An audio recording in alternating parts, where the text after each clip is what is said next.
pashega tashandisa yaramba.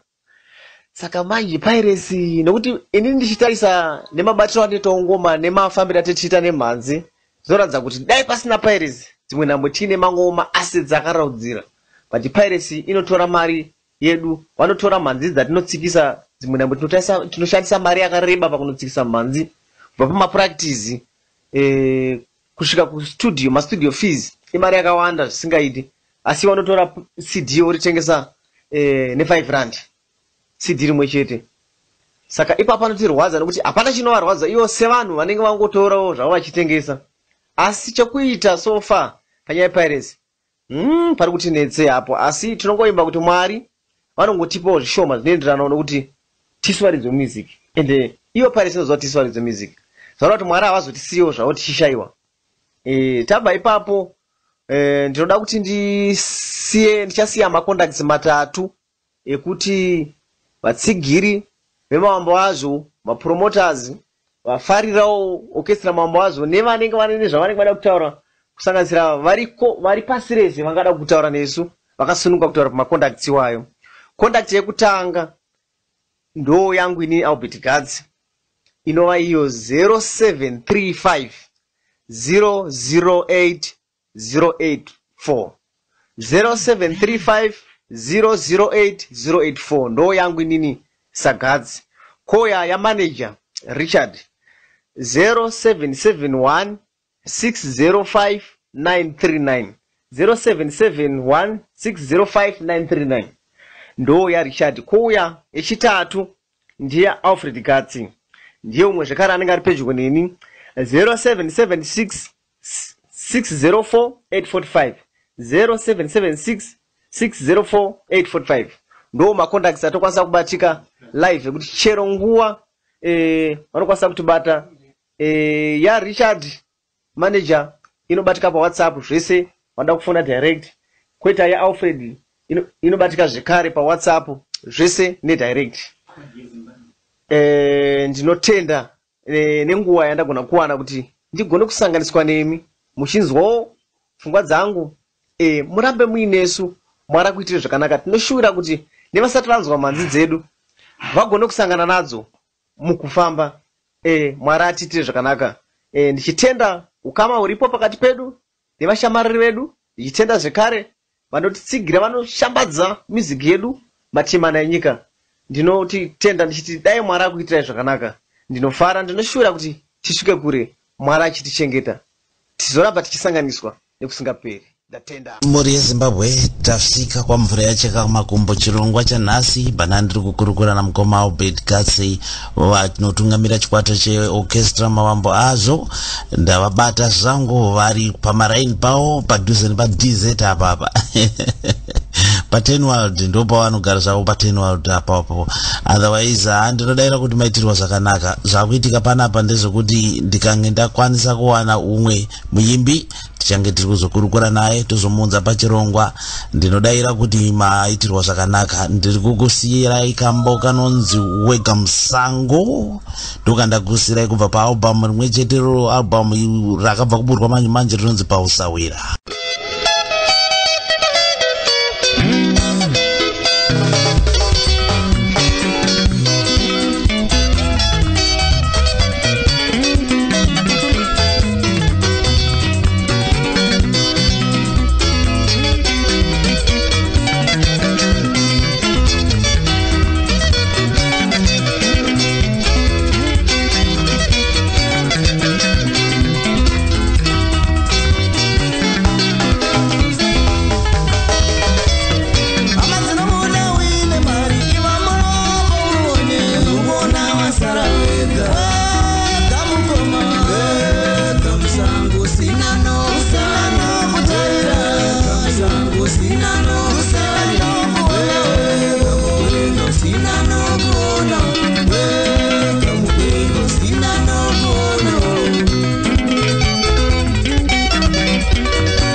panguva yekuchema hapana unoona achiuya ukatsvaga mauri panguva yemafaro vese unovaona vachiuya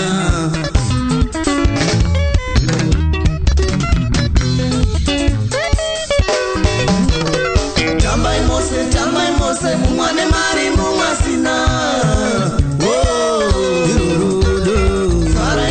farai mose imi varombo nemi vafumi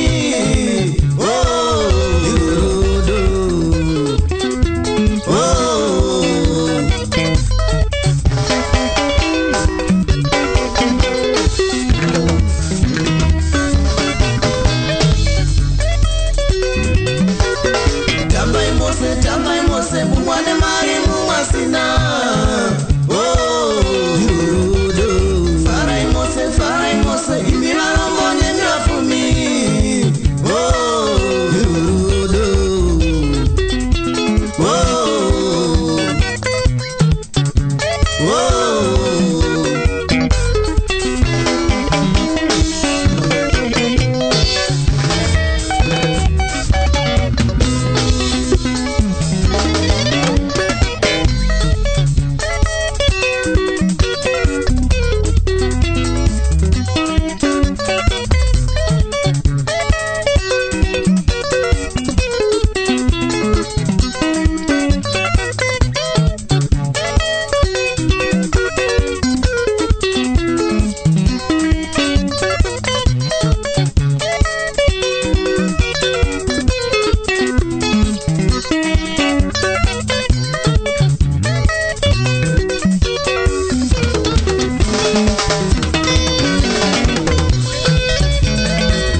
kune munhu mumwe chete achamira newe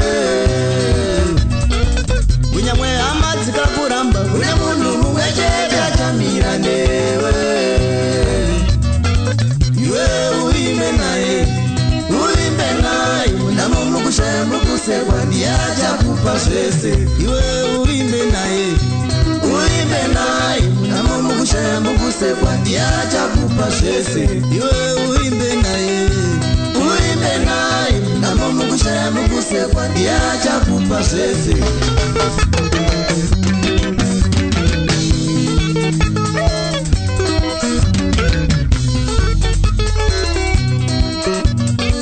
shamwari dzikakuramba kune munhu mumwe chete achamira newe shamwari dzikakuramba kune munhu mumwe chete achamira newe iwe uimbe naye namo mukushaya mukusekwa ndiye achakupa zvese uvimbe naye namo mukushaya mukusekwa ndiye achakupa zvese